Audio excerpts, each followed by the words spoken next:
synes jeg. Jeg synes, jeg var sådan, den tegner. Jeg ved den var helt. Det var bare... ja, det var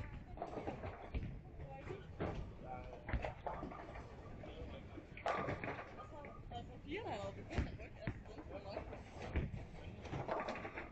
Jeg kan godt klemme mig væltet. Jeg så lige min kæk af den. Jeg tænker, jeg så godt se den fangede aldrig.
What? Huh? You already have more squats than I did in my whole squat. I missed both 30 last one. I didn't miss a single.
man so eine Scheiße macht.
banned? Yeah.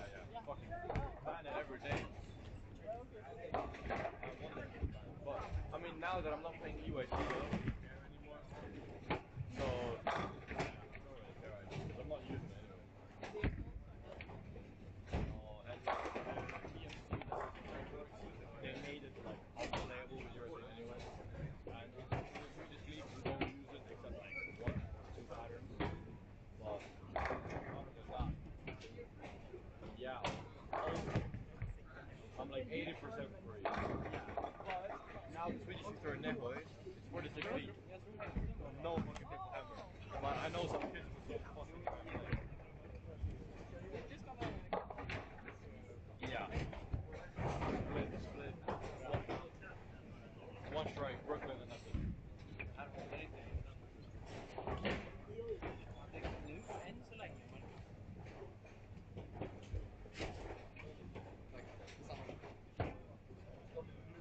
I'm like -4.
All right, here we go again, back on track.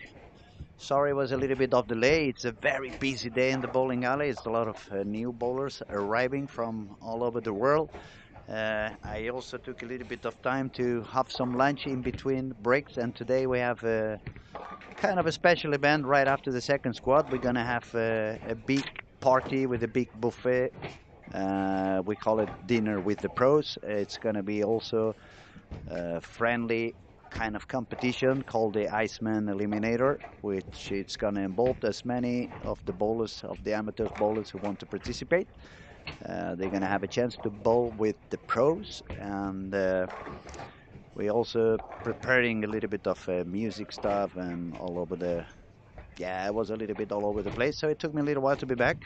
But I don't think I haven't missed much of the action. This squad, it's a little bit lower scoring pace at the moment. We have Santu Tabanainen. He's former PBA Rookie of the Year. I think it was 3 years ago.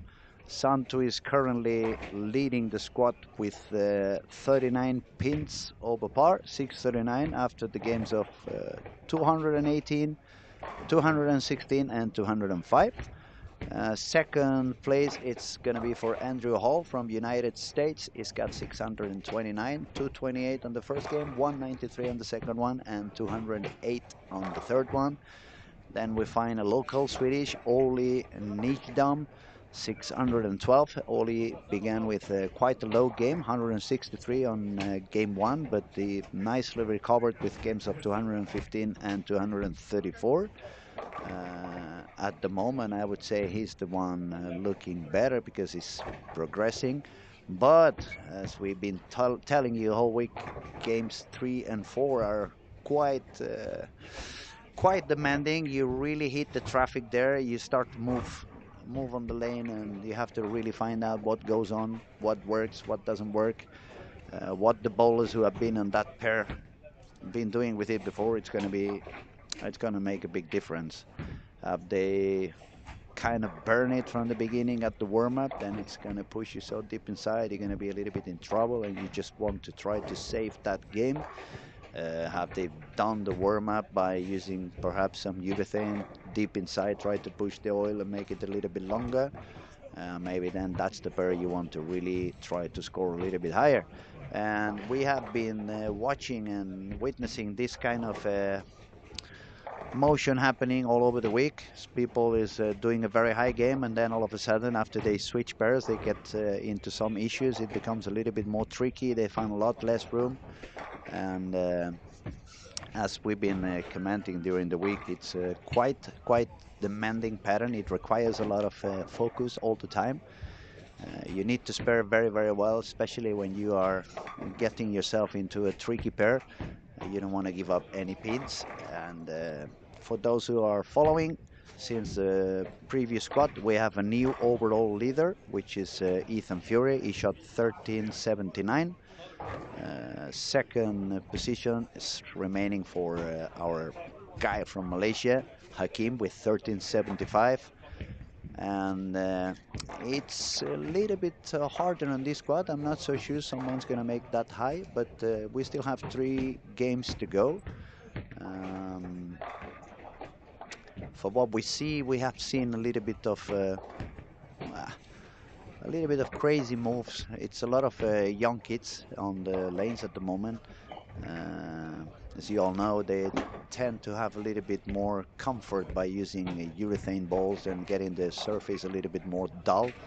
And they get used to gripping the ball quite hardly and just produce the speed by pushing it a little bit stronger. And this pattern we are bowling on, it doesn't really give you much of a chance. You really need to be super consistent and talented in order to succeed that way.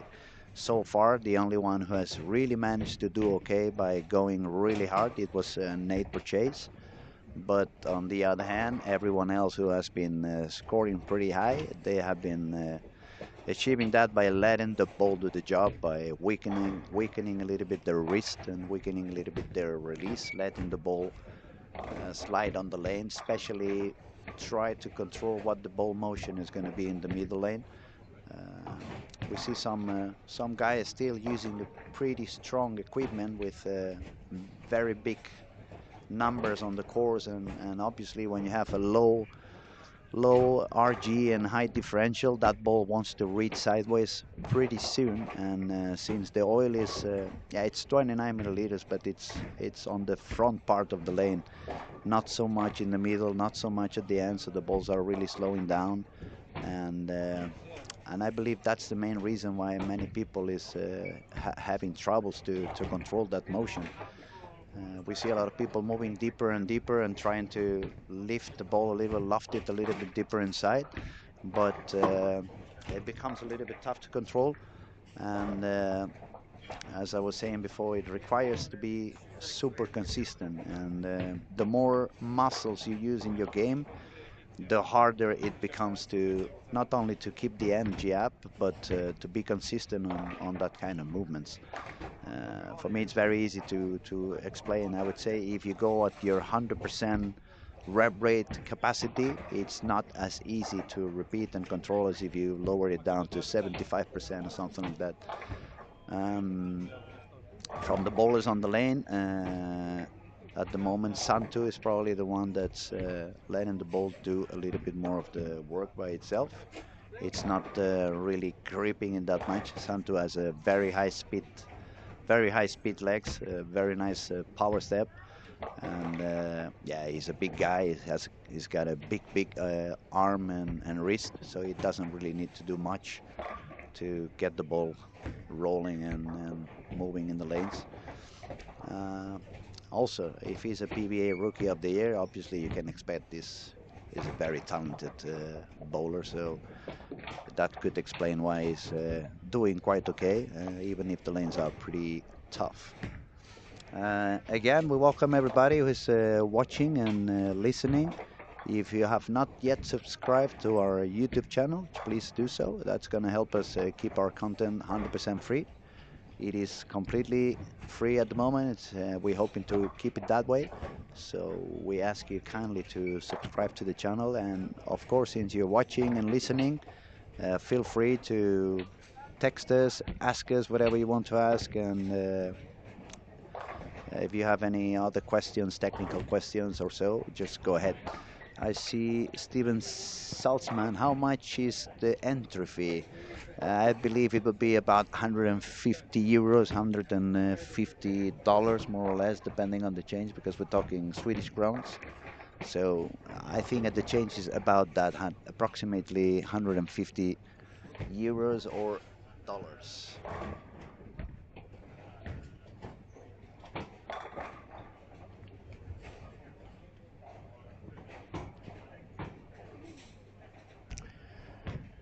Okay, let's see who's doing okay at the moment. Game number 4. We have a few strikes on lane 18 by Niklas Fritz. Santu, he just made the triple on that same pair, 17 and 18. Andrew Hall doing okay on lane 19 and 20 with a triple and 2 spares. Andrew is sitting at the second position on this squad with 29 over. So between Andrew and Santu, everything is pretty tight at the moment. Then let's see if I can find Oli, which is the Swedish guy who's on 3rd position.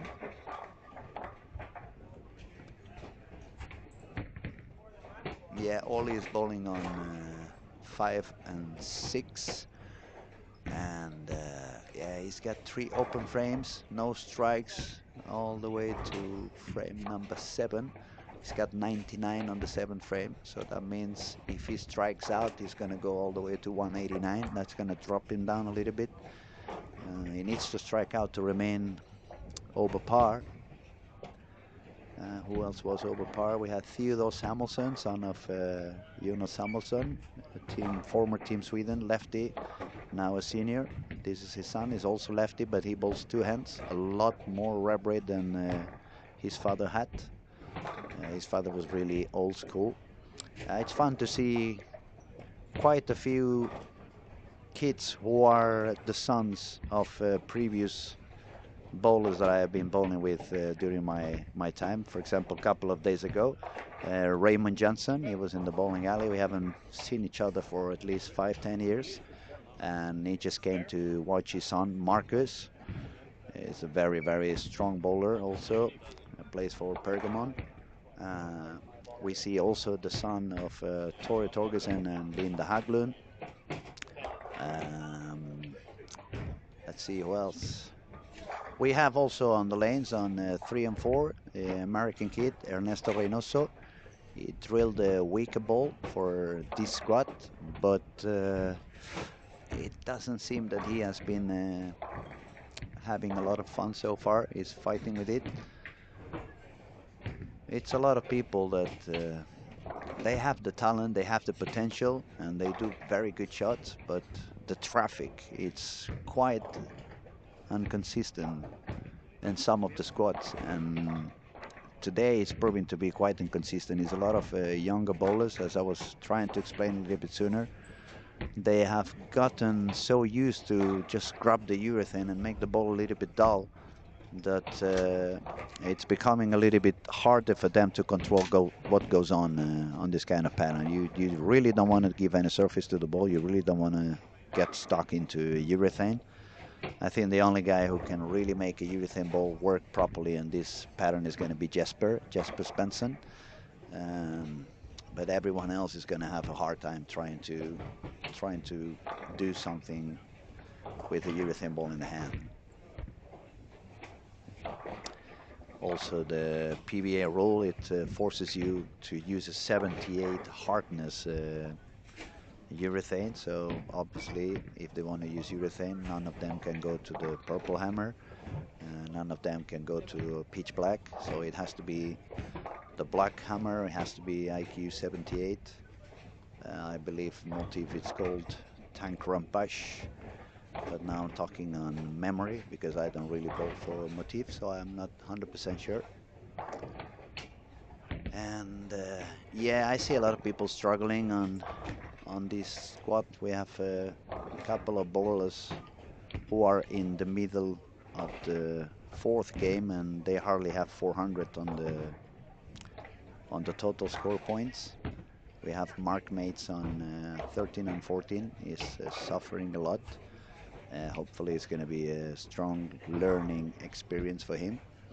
We have the twin sisters from Denmark. They are both bowling on that squad, Sophie Nielsen and Karen Nielsen.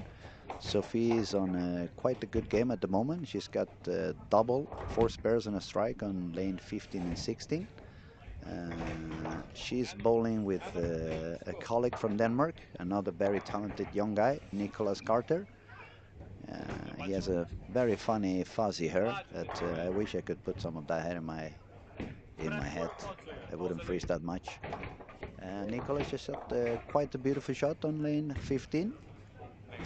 Let's see what else we have. Oh, Santu just missed. Yeah, at an open frame on the 9th frame and 9 miss on the 10th frame. So even him is dropping down a little bit. It's only going to be at 19 over after 4. Ernesto on 3 and 4 also is looking a little bit upset on his body language. I can understand. He's on frame 7 and he's got only 97 on the score. So not a funny moment for him. He's bowling with Karen.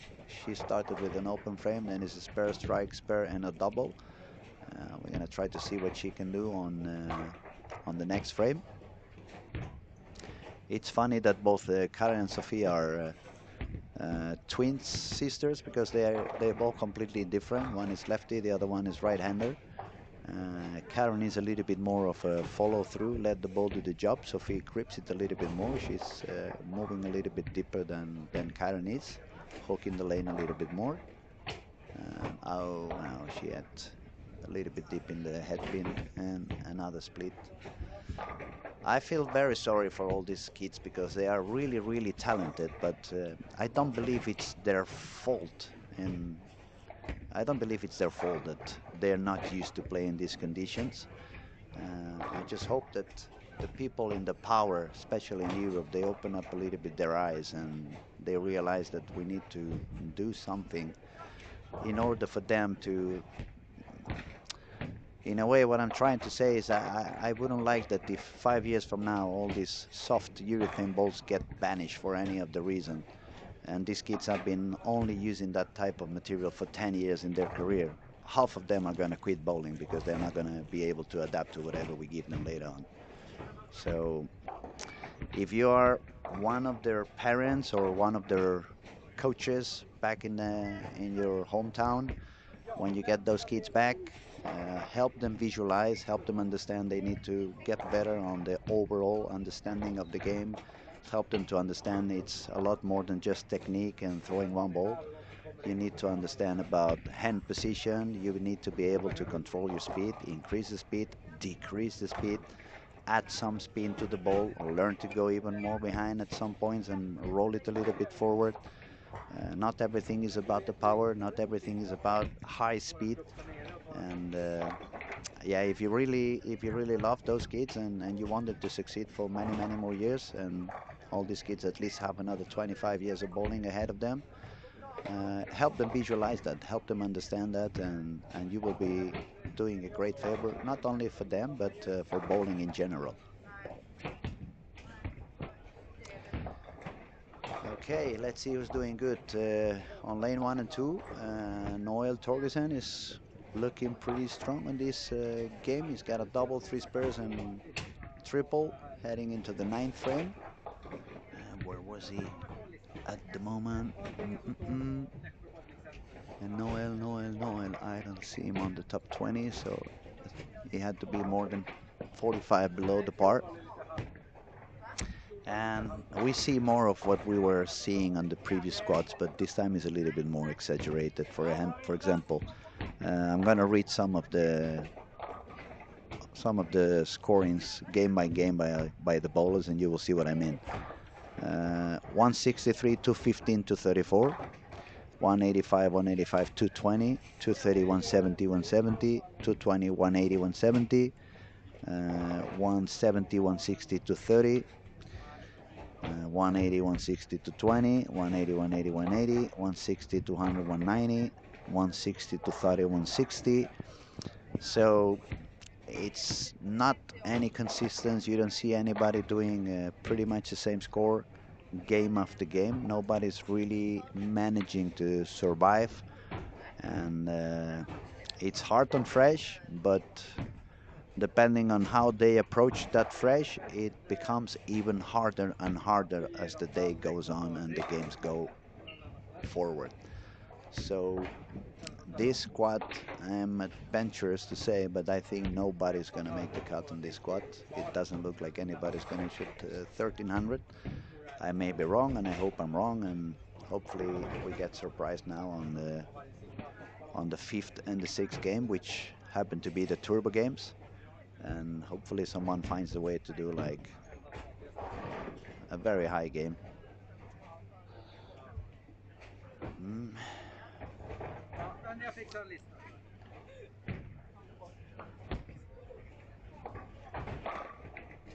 It looks like the highest game we're going to see on at the moment is going to be 220, 235 perhaps by Noel Torgersen.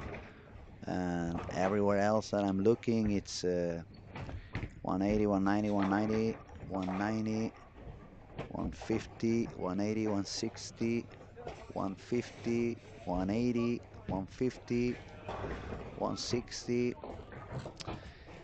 Yeah.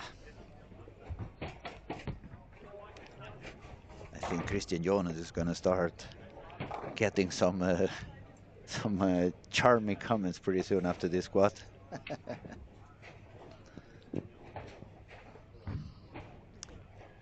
But on the other hand, I believe it's good that these things happen, because that should help them realize, okay, I'm very good at what I know what to do, but I'm not that good on this kind of a different approach into the game. So it's going to be a good waking up call for many of them, and they're going to have to realize how to function differently than they have been doing at the moment. Hold on a second. I see we have some commentaries.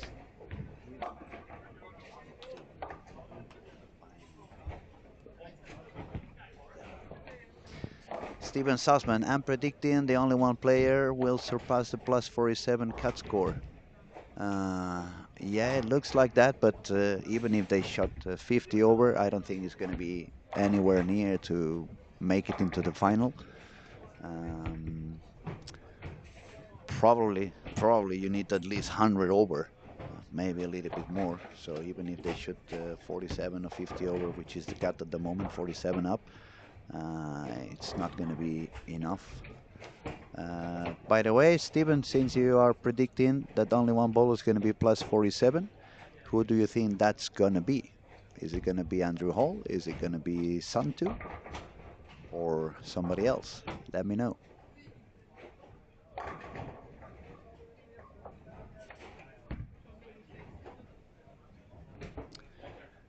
Okay, Andrew Hall spare on the 10, so he's going to go for a 210. He's going to remain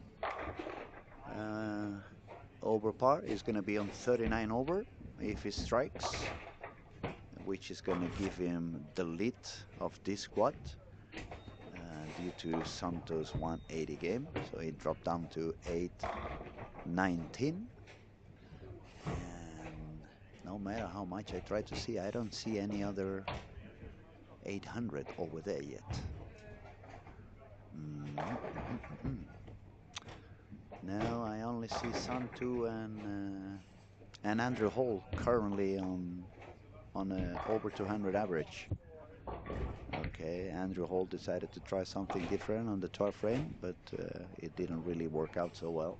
He's got a wash out, so he's ending with a 207 and 836 on his score.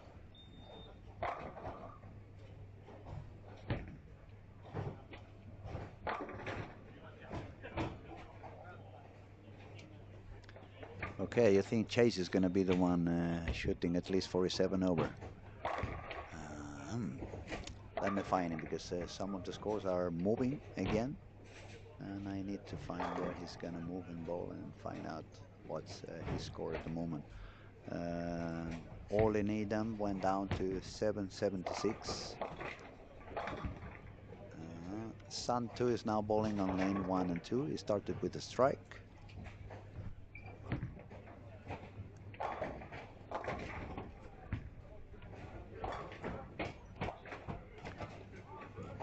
Yeah, Chase is on 3 and 4. And is bowling a 185 game. So he's currently with 795. 5 below the par.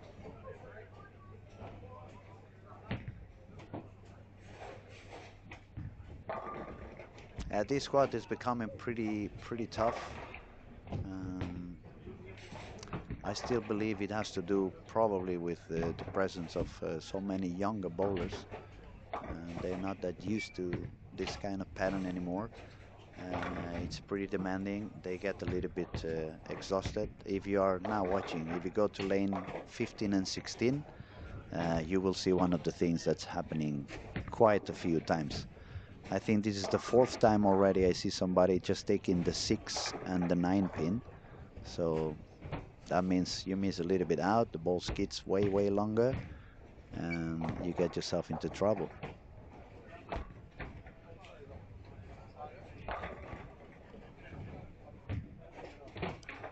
Yeah, you managed to spare that one. That was a good spare, because after you take the 6 and the 9 on the first frame, the first shot of the frame, it's not a very happy moment. You just want to relax and take it a little bit easy. Let me see if I can refresh the total scores.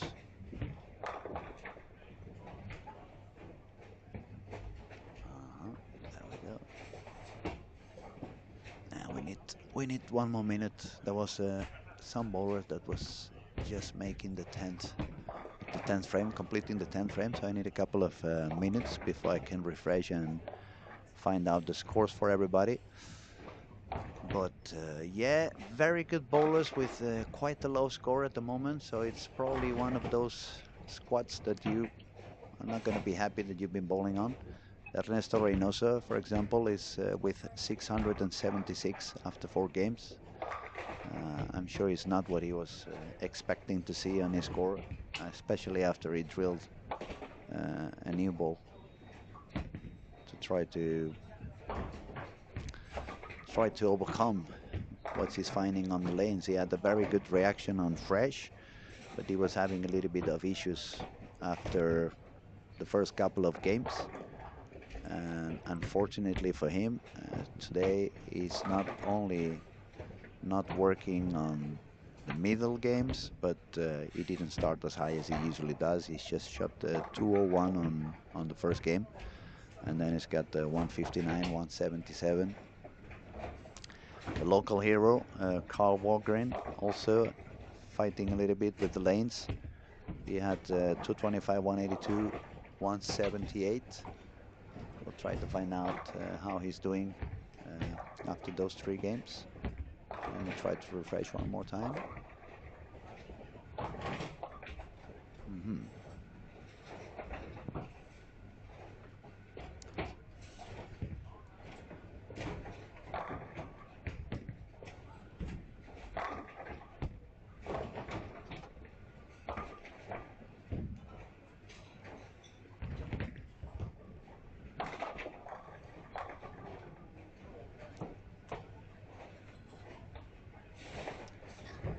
Yeah, this game is becoming a little bit exhausting for our friend from Greece, Sophocles. On first shot of the game, he missed to the outside, and he got 2, the 6 and the 9, but he managed to spare. Now he shoots on lane 16, he misses in, and he takes the 4 and the 7 and the 8 on the other side of the lane, on the other corner.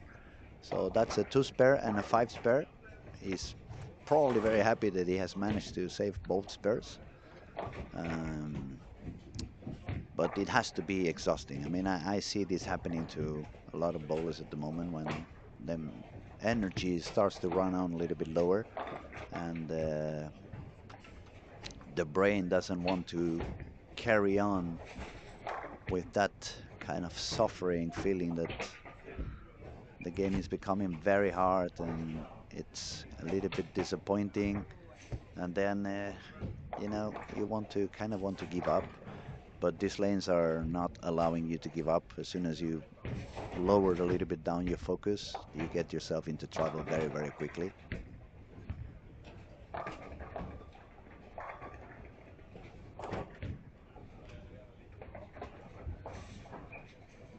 So let's update the scoring. Now we have Andrew Hall is the new leader of the squad with 36 over, 836, 228, 193, 208 and 207. Santtu Tavainen from Finland is on the second position, 819, 218, 216, 205, 180. I don't like what I see because it's dropping down on every game a little bit. Carl Walgren, he just moved into the 3rd place of the squad, but he's already out of par. He's 3 pins short to the par with 797, 225, 182, 178, 178 and 212. Then on the 4th place we find Chase from United States with 795. 5th is going to be Theodore Samuelsson from Sweden, 794. Then we find Yannick Ross from United States, 776. Both Oli and Carl, they are on 770 something. Nicholas Carter from Denmark, 770, and then 10th position is already dropping down to 750. So that means top 10 in this score, it's about 190 average. Noel, who just shot 224, is his first 200 game on the squad. He's been suffering a little bit, struggling with 199, 183, 145. And yeah, I see a lot of young, talented bowlers that I know from many events up here in Sweden who are really suffering. We have Felix Muller. He won the Hammer Youth last Sunday with 156, 195, 192, 203 for a 746.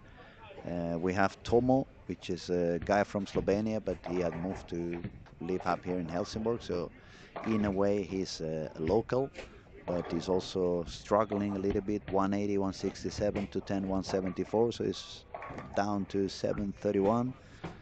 Also from the United States, we have Trevor Roberts and Eric Jones. They have 731 and 726. From Germany, Dennis Linhart, 729. So quite a low squad, quite a low scoring pace. And as I said before, it's not a lack of talent. Maybe it's a little bit of lack of vision, I would say, a little bit of, for sure, a lack of costume. They're not used to this kind of patterns. They're not used to this kind of approach into the game, this kind of different strategy. It's not about power. It's not about giving more surface to the ball. So that's probably the reason why most of these young, talented boys and girls, they are suffering and struggling to succeed on. But as we were talking in the morning with Pontus Andersson, it's going to be a learning process. It's going to be hopefully a waking up call. Open up your eyes and see what are the things happening in bowling, what are the tools you may need to learn to control and to achieve or to add into your set of tools. What other ways to bowl the lanes you need or you're missing on your game. So far, being the way it is, unless Andrew Hall makes at least 480 on these two, no one's going to make it into the final from this squad.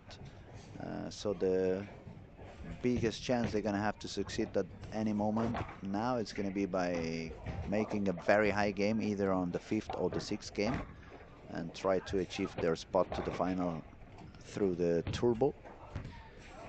Turbo still at 267, both on the 5th and the 6th game. And people who may achieve that, we have Theodore Samuelsson on 17 and 18 with spare and 4 in a row. We have Emil Löfström in lanes 13 and 14 with open frame but 5 bagger. So if he strikes out, that would be a 279. And that would be the newest high turbo. And Andrew Hall is on 15 and 16, strike spare double. So he's still fighting to accomplish. So far he has been surviving on the squad. His lowest game is 193. So if he finds a couple of high games, it still could make it work. Unfortunately for Theodore in lane 17, he just got the split. So even if he spares, it's going to be, since the count is a 7, even by striking out, he would shoot just 267. So it's not going to make it into the turbo. Emil Löfström in 13 and 14 is made the 6th one. So he is still alive for the turbo chance. If he strikes out, it's 279.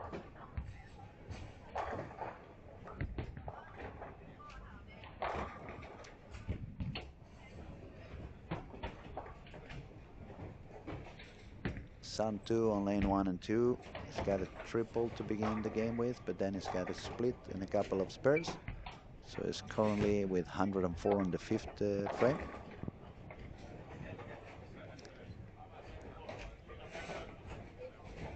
And we don't really see any big games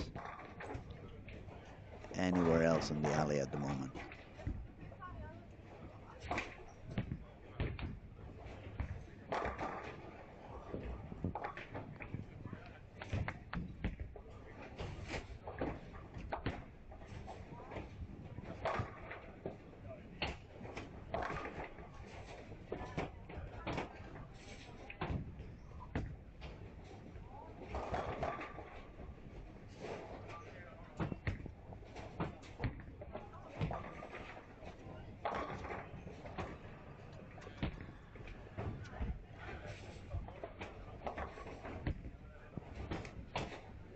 Yeah, Theodore Samuelsson is out of the picture on the 5th game on the turbo. He's got 7 and 2 with that open frame split on the 6 frames, so he has no chance to do more than 267. Andrew Hall is doing quite good on 15 and 16 strikes per triple, and but not only the score, but he looks quite steady, quite consistent on what he's doing, so it could work for him. Let's see.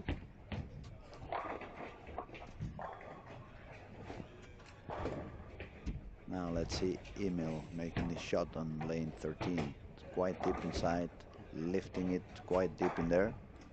Ooh, it was almost a solid 10, but he got it down. That makes it 7 in a row. And he's still alive. He could still make the 279 and make it into the turbo.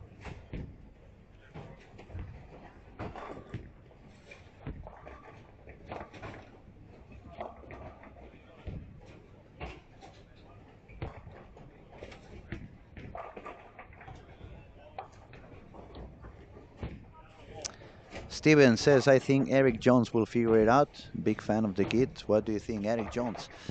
Well, he certainly has a lot of talent. That's for sure. There's no doubt about that.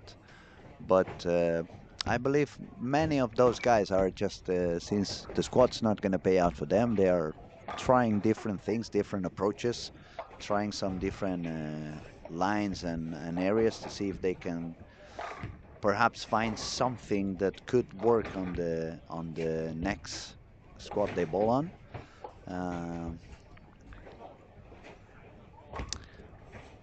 It's hard to say. It's hard to say because it's not only about how good you can do it and how smart you approach on the next squad that you bowl on, but unfortunately, it's a little bit of depending on who you follow as well. It's going to become a little bit easier or a little bit harder.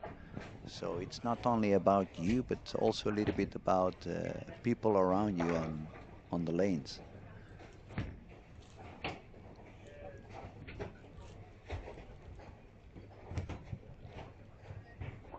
Let me see if I can find him. I don't know where Eric is bowling now. I don't find him.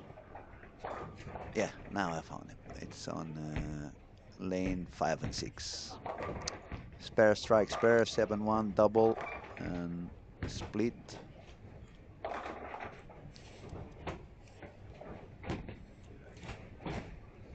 Well, that body language tells me he's a little bit upset. For sure, he has a lot of talent, I believe. He can find any of the spots. And that is not only for Eric, that is for many of the guys on the lanes at the moment. I mean, if we think about Ernesto, Noel, Carl Eklund, Santu, I don't know, it's quite a few of them that if they find a spot in which they can bowl a little bit comfortable, these guys can score really, really high. They can really get a bunch of strikes and very high series and very high games. But it feels like you need to get everything together. You need to be on the right spot. You need to have the right ball on the hands. You need to be doing the right things with it. And it's not one of those patterns that allow you to do whatever you want to do. It requires you to do what it's required. It requires you to bowl with a lot of consistency, a lot of focus, a lot of concentration. I'm getting almost tired to repeat that I don't understand why people is using such strong cob stock and strong core balls, because then the ball is reading way too early and it's forcing them to overdo so much that then it's almost impossible to repeat. And I'll say it again, except Nate Purchase, and he was amazing to witness yesterday by making very strong shots and with a lot of high speed and kind of even lifting it a little bit, lofting the ball a little bit. But everyone else that I have seen succeed on this pattern at the moment, they have been letting the ball do the job instead, and they have been bowling with a little bit of a weaker release, weaker wrist, to try to especially control the middle lane and make sure that the ball goes long enough Um, and for sure, they have been bowling with a lot tighter angles. No one is really trying to go all around the alley, all around the lane, because it's not going to work. Now, you're going to let me talk again about Emil Löfström in lanes 13 and 14. He got a split on frame 1, 8-1, but now he's got 9 in a row.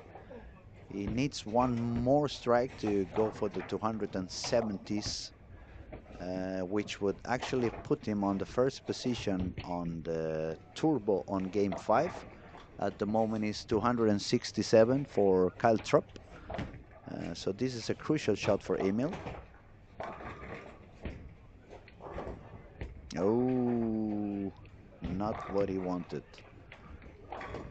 Even a 9 spare would have been enough, but he had 7. He left the 3-6-10. So that's going to drop the game down to 266 if he spare. He's going to be 1 pin short to the turbo. But that was a very, very good game. Very good effort. While we see everyone else kind of suffering and crushing, the fact that he managed to do a 260 something, it says a lot. Again, as I said before, it's a bunch of very talented kids out there in the lanes at the moment. It's just the pattern is very, very demanding, and they have not been used to bowl in this kind of conditions for quite some time. Maybe they find this twice a year, and these kids are bowling at least 50 times a year, 50 weekends a year, and yeah, probably bowl twice, 3 more times during the week, practicing in leagues and stuff like that. So if you bowl 150 times a year and 145 or 146 are in easy patterns with a lot of room, where the only thing you do is give surface to the ball and hit it as hard as you can, when you have to do something completely different, it becomes really, really difficult. Now let's focus on lane 15 and 16. We have Andrew Hall, which is the current leader with 836. Is throwing down on lane 16. Is on the front of the ball return. He manages to get a pretty high flush strike. So strike 9 spare, 6 in a row. That's gonna help him go higher and higher and higher.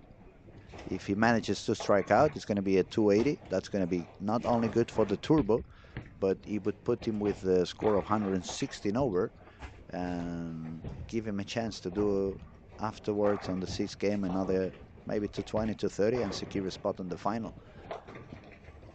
Let's see what goes on. Couple of frames to go for him.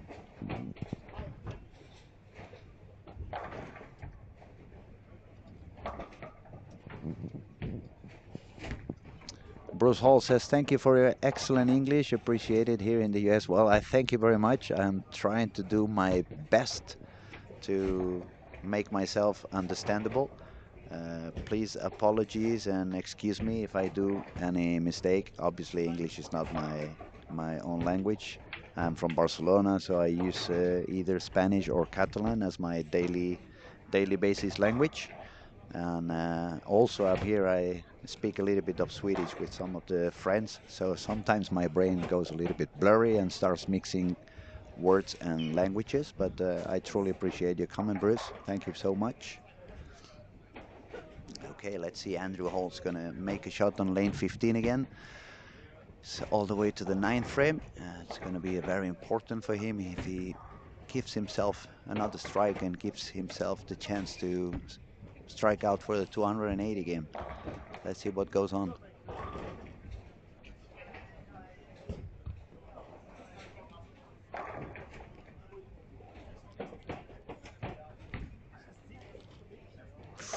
Oi, oi, oi. Yeah, he missed a little bit in. Not fun. Let me see. 87, 207, 27. No, 257. So the turbo is not going to work anymore for him. But if he spares and strike out, that's going to put him on 93 over. And he would still be quite alive to try to make it into the cut at the end of the week. If he makes another let's say probably 230, 240 on the sixth. We'll have to see into which pair is he gonna bowl that last. Oh no! Don't tell me you're gonna give up that spare. Ay ay ay. 51 over for him with 10th frame to go, so he would, with the triple, go all the way to 81 over, and it's gonna be by far the leader of the squad. Second position, I think it's gonna remain for Santu Debainen. He shot 210 on lane 1 and 2. He's got a triple and a double, but he's got a split on the fourth frame. And let's see if I can find someone else over par. It doesn't seem too easy to find someone over par at this squad. Yeah, Chase. Actually, I remember someone was talking about Chase a little bit sooner. Chase is was sitting with 795 after 4, but even if he had an open frame on the 9th, he got the 5-bagger, so if he makes a triple now, it's going to be at 233, and that would put him all the way up with 28 over. Let's see.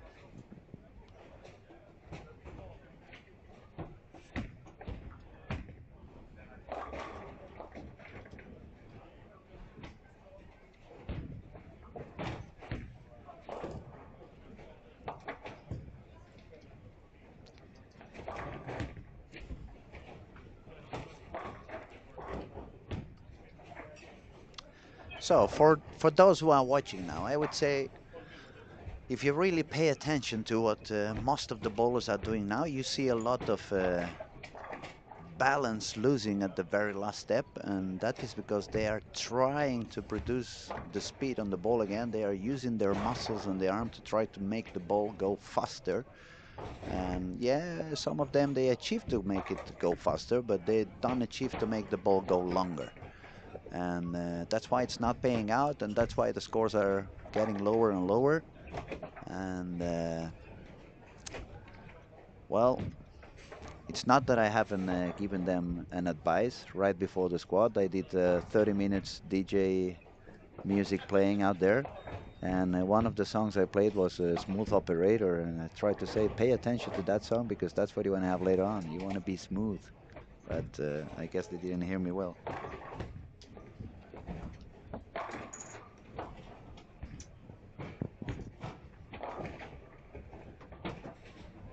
Okay, Andrew Hall left the 7-pin on the 10th frame, so if he spares, it's going to be 235 for 71 over. And Santu is going to move into 5 and 6, sitting with 29 above par.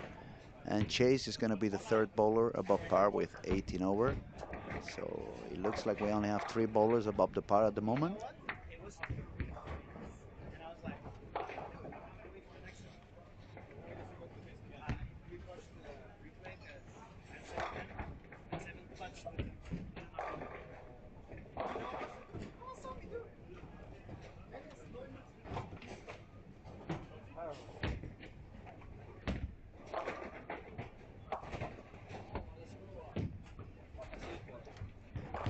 Yeah, another nice frame for Andrew Hall. Nice shot, 235, 71 over. Obviously, everybody still has a chance to make it into the final on this squad because we are on the 6th game, and that is a turbo game. If you manage to do a very high score, at the moment it's 267, so you need to go for at least 270 something, and that could give you a chance to make it into the final. But in overall scoring, the only one that really has a chance at the moment, it will be Andrew. So let's see what he can do on this 6th game.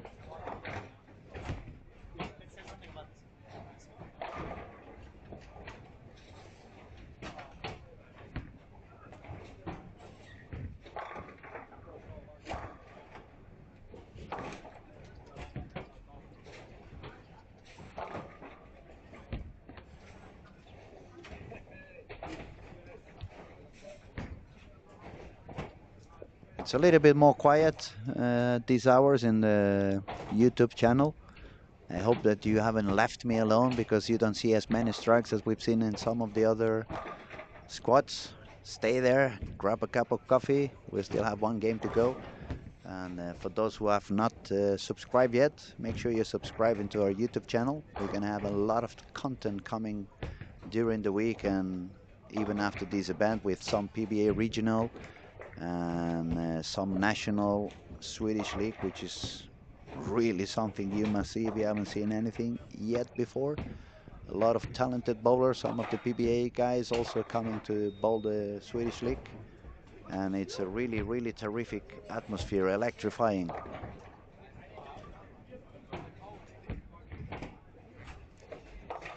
you see the future? Did you see any future after touching my crystal ball? See what? We have the man of the hour giving a name to the tournament. Welcome, buddy. Martin Larsen, it's a pleasure to have you here, buddy. Tack så mycket kompis. Thank you very much. Varsågod, varsågod. I guess, guys, you've been golfing during the day with the other PBA guys and having some fun. I saw Barbara was also golfing a little bit. I hope she had a lot of fun. Unbelievable. We were out at a nice place called the Leading Air Resort, which is just outside Helsingborg. I have to say it was probably the worst weather we ever had in the golf outing at Stormark Larsen Masters. Was it? But it was still great. Wow, wow, wow. Was it windy or? No, not very windy. It's Not a little so cloudy and little bit of there was a couple of raindrops coming down. Okay. And so it was absolutely nice and great to golf in, but it's still the worst weather we had because it's been unbelievable the other years. Shall I ask who did okay, or should I skip that one? No, you could. Actually, I was unlucky again. I don't know how I can be called lucky. I was unlucky because we were 48 players that entered the event, and in golf you try to divide everything with 4, so 48 is perfect. And I was number 49, so I thought maybe I'm just going to be the alternate. I mean, 48 guys, somebody's going to oversleep or not show up. No, 48 showed up. Oh my. Yeah, so you've been driving the boogie around? Actually, I tried to get some steps in instead. So I was walking around, giving high fives, giving I did hassle them a little bit and laugh at them a little bit. And, That's good. Yeah, I just had a good time. So you think the guys are ready for the big show and big event we're going to have a little bit later on? I've been explaining a little bit about the big buffet we're going to have upstairs and the show we're going to have with the Iceman Eliminator. People's going to have the chance to bowl with the pros, and they're going to have the chance to win some prizes and so on. And as I've been telling, it's a lot of things going around the main event. It's not only about the PBA title, but it's a lot of things happening around. We had some mental game seminar at the beginning of the week. I know Matt McNeil is going to be coming to do a couple of 2 more seminars on equipment and layout. Then Christian Jonas is going to do a very interesting seminar that I'm really looking forward in which he's going to talk a little bit about lane profiles and stuff like that. Yeah, I think it's super interesting. Yeah. And I also heard you're going to have a very cute international DJ coming later on tonight. Oh yeah. Just kidding. Get some commercial in there, Haas.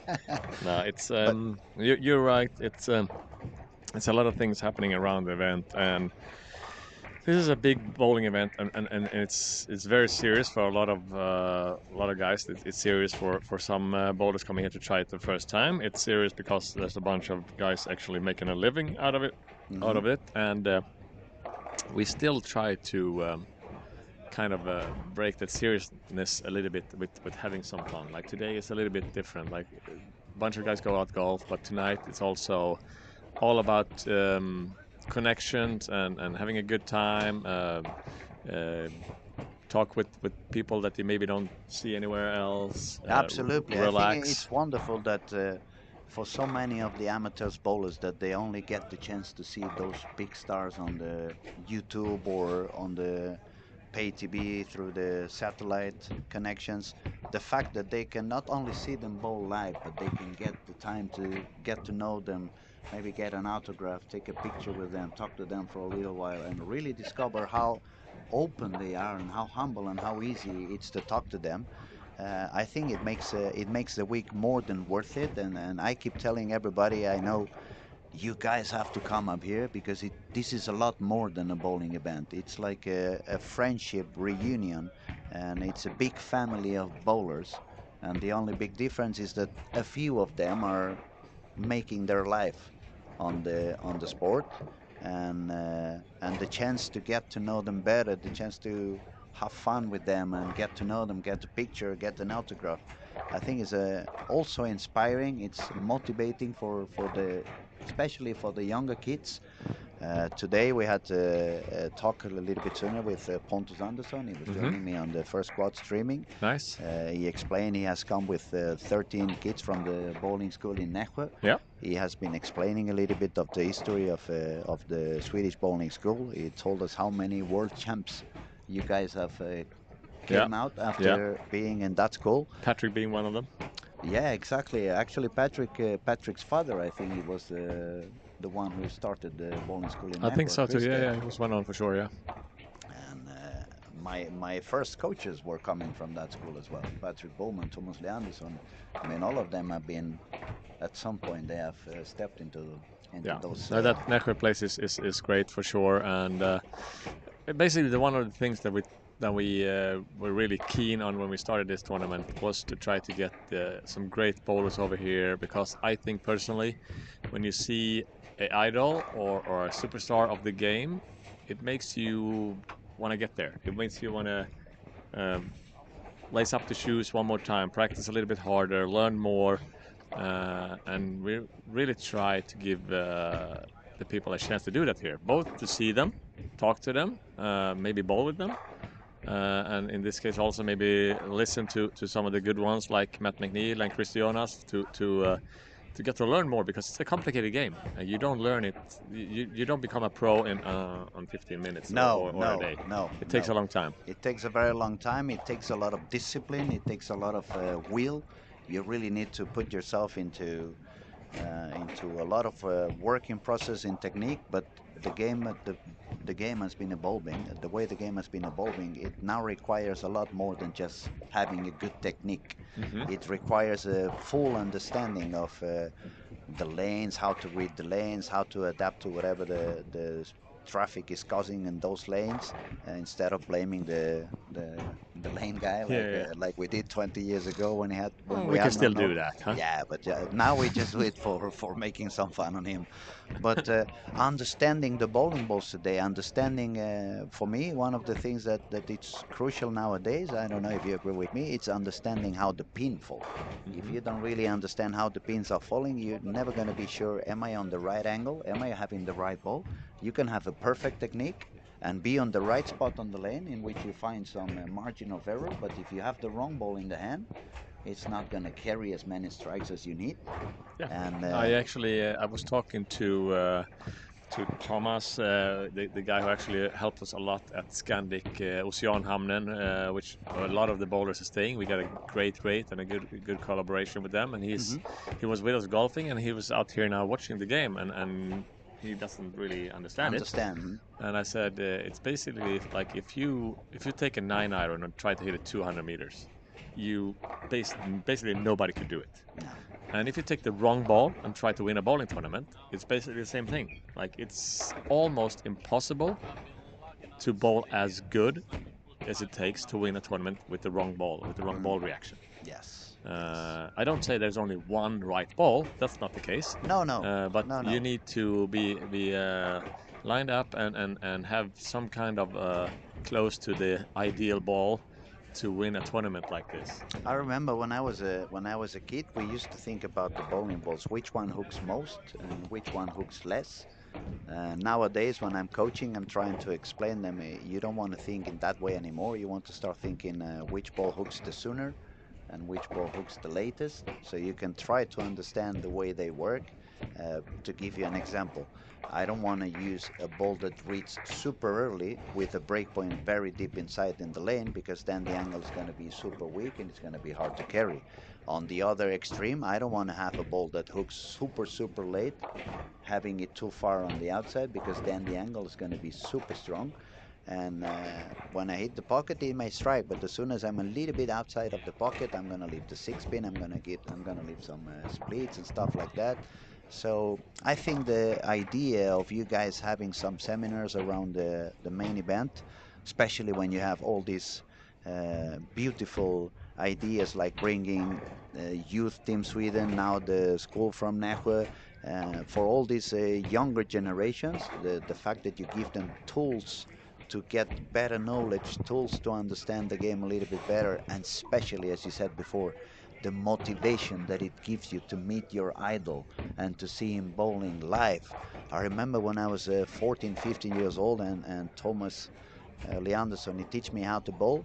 Not only I was trying to do what he had learned me, but I was trying to mimic his shot. I remember I managed to do the first two steps the same way he did and stuff like that. So all that extra motivation, it's crucial for you to not to get tired of what you're doing, and in order to stay motivated to grow as a bowler and learn to be better and better and learn more stuff and become more successful. So it's a very nice week. I mean, it's my favorite bowling week in the year. For sure. I appreciate it, buddy. Yeah, it's my hardest working week of the year. I believe so. That I can understand. It's also my favorite week. I love it down here, the Helsingborg city, the Patrick and his crew, all the people around it. I know my name is on the tournament, but there is so many guys, including you, Louis, including Christianas, including Daniel, Jonathan, all the crew in the bowling center. I don't think there's too many out there that understand how many hours we actually put down to get it here and to try to keep as many as we can happy. Of course, scoring pace this week is going to be a little rough for a lot of people.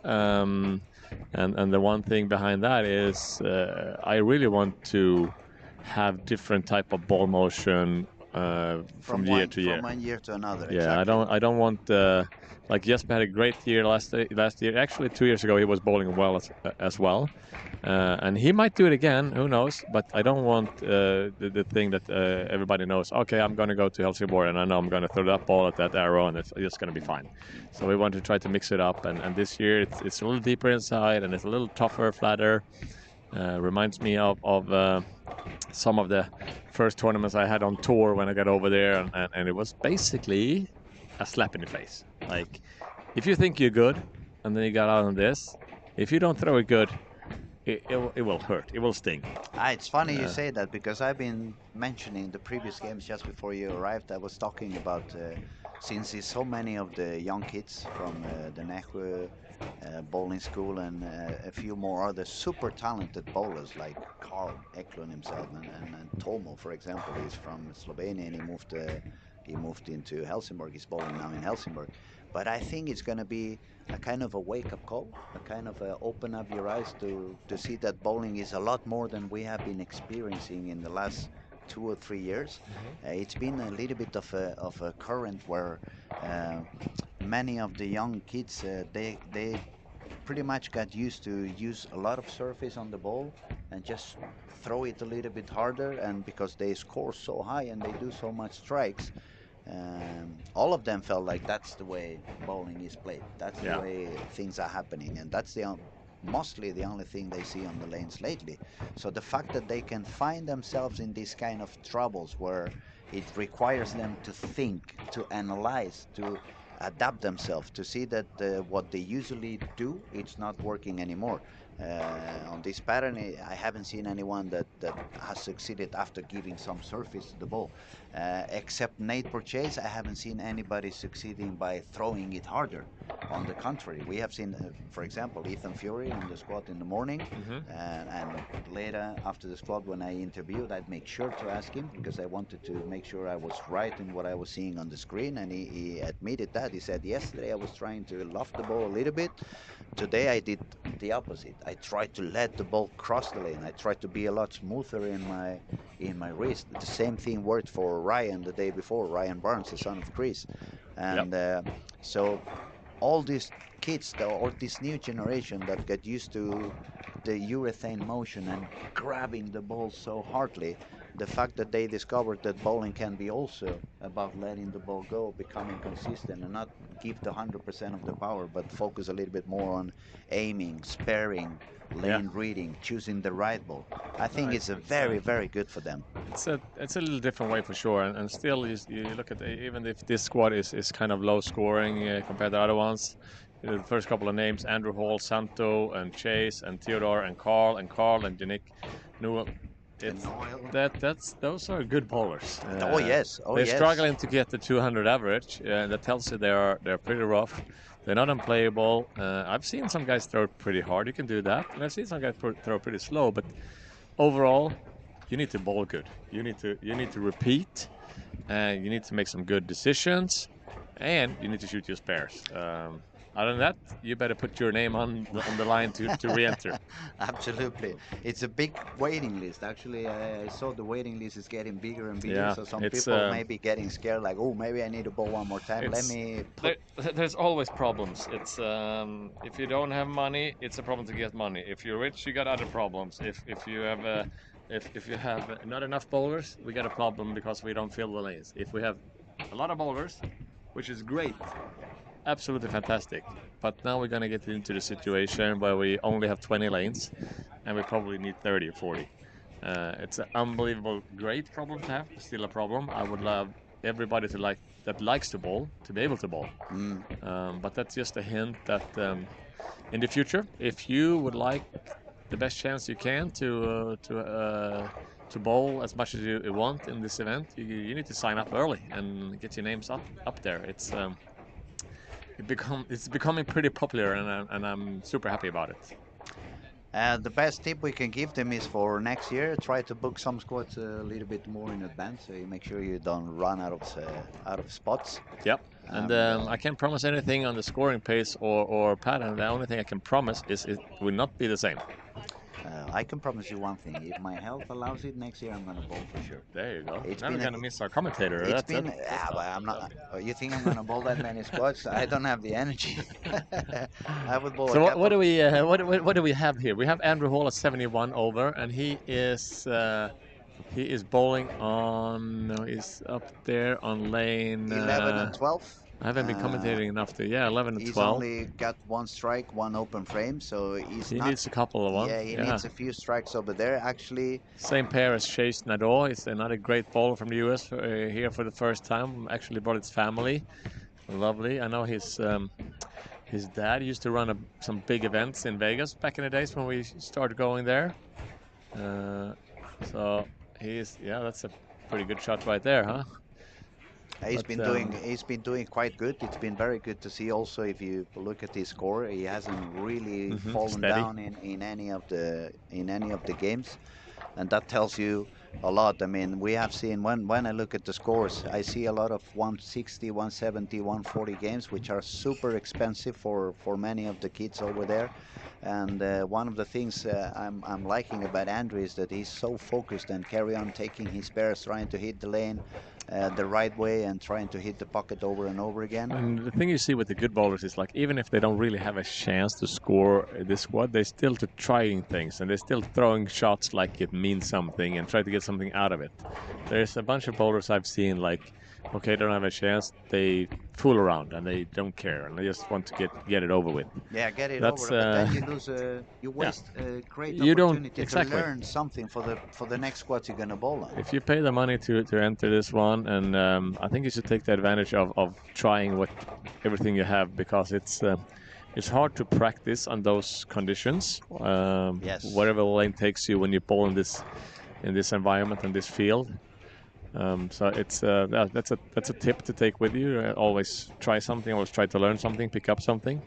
The one thing I see, like, look at the scores. There's actually no really high game. Like, I see a 230. I don't see a 240 for the whole block. So it's maybe this block started off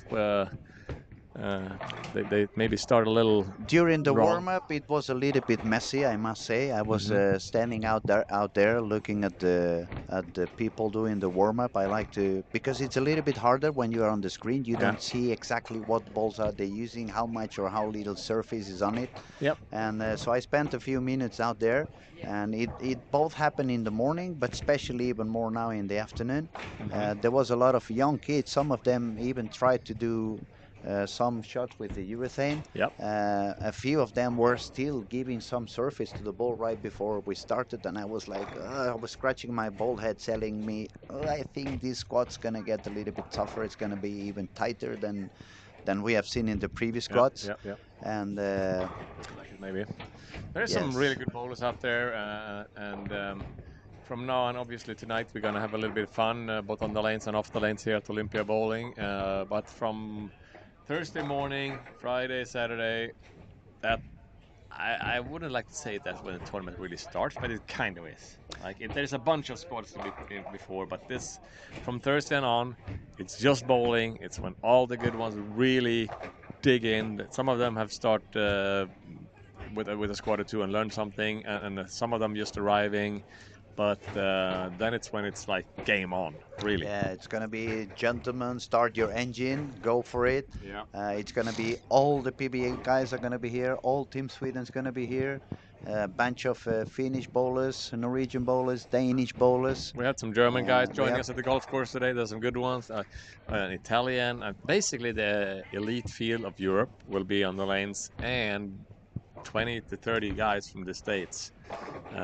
So I wouldn't feel too secure with any score. Well, the top 10 guys so far, I think they're good.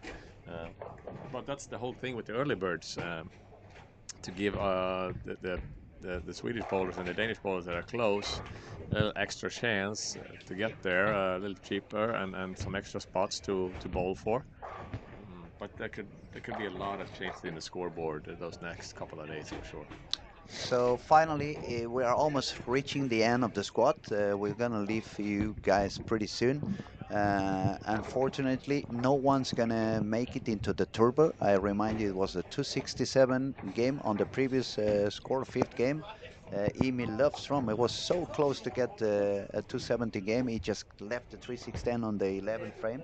If he had one more strike, he was already in the 270s, and he would have stepped in front of Kyle, who has 267 now on the turbo on game 5. It's also 267 on game 6 on turbo, but I don't see anybody reaching those numbers. And if we look at overall squads, I think it was only Santu and Andrew on above Yeah, Santos making 30 over, and Andrew Hall, unfortunately, is not going to have a good game. He's going to go maximum 209. It's going to take him to 80 over. That won't get him there. So, yeah, this looks to be a squad where you didn't really want to be on the lanes. It's really tough to say those things also. Like some squads turn out to be better, some is worse.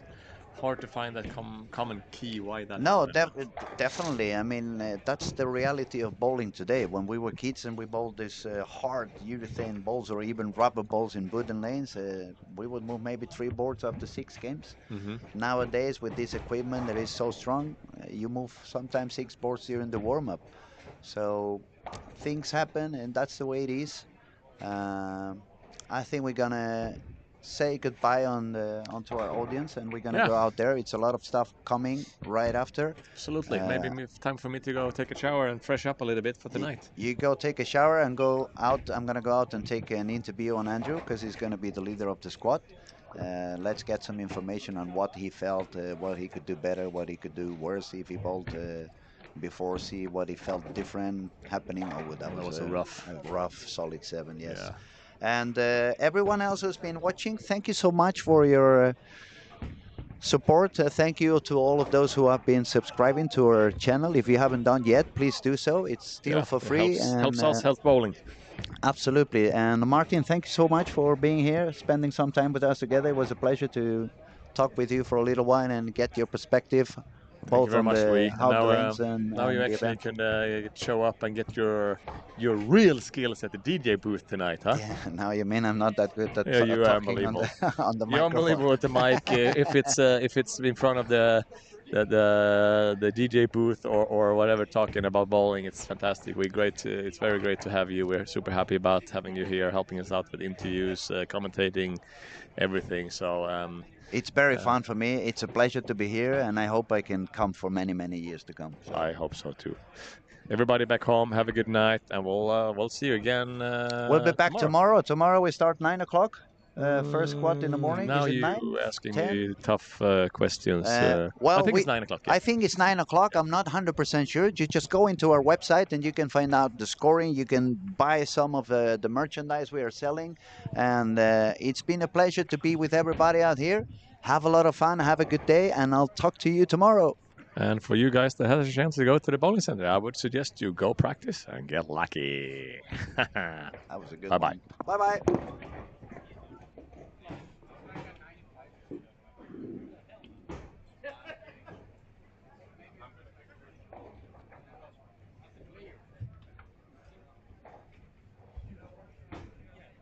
Do you know, guys, that you guys have 4 horses? Yeah, and it's immediately all over my mouth. I'm like, and it was the night when they played for TV show. I haven't tried it. I only had like a couple of them. Oh, it's so good. Have you seen these? Never mind, it's no shirt because I have no shirt. No, because it was the second start or something. Yeah. And I got a couple of them.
Can you just come log in to your machine, please? Yes.